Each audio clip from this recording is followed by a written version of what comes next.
Are you finding that you're still tired after sleeping all night long?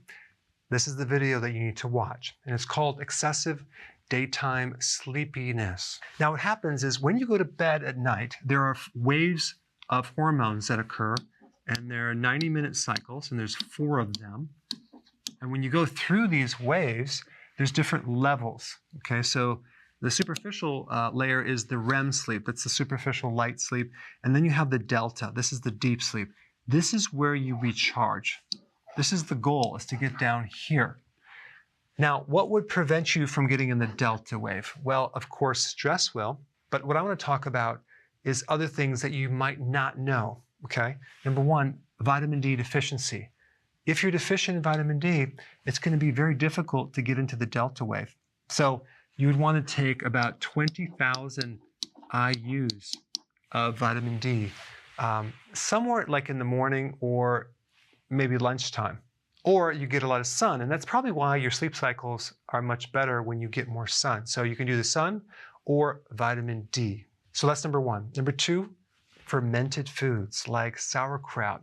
There's a huge connection between your gut and your brain, okay? So if the microbes have enough food, and the cool thing about fermented foods is not only does that provide fiber, but also friendly microbes as well. And one of the reasons why it will do that is that the microbes actually make little proteins that help you form neurotransmitters like serotonin, GABA, and those are the things that reduce stress. So your gut-brain connection is very important.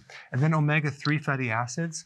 So many people consume too much omega-6 fatty acids like soy oil, canola, corn, cottonseed oil.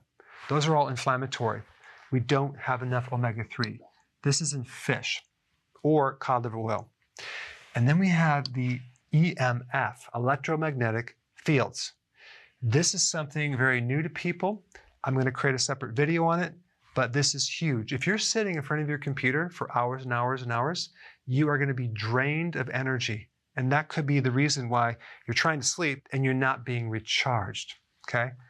More on this later, but I did put a link down below if you wanted to start learning about this right here, especially the cell phone. And if you have Wi-Fi going right up into those little earphones, bad idea.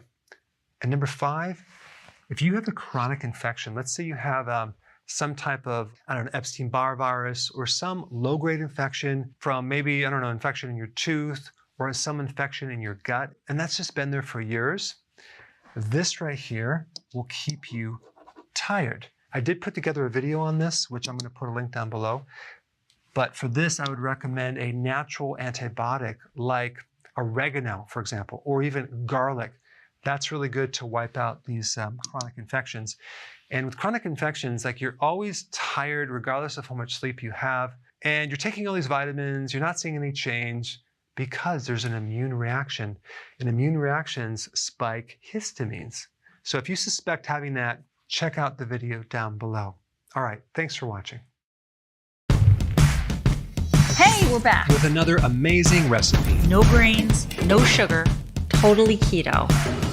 There's no suffering in keto. Absolutely not, Karen. And it's an immune system builder. Absolutely. You have to check this out. I think you should hurry up, watch the recipe, and make it yourself.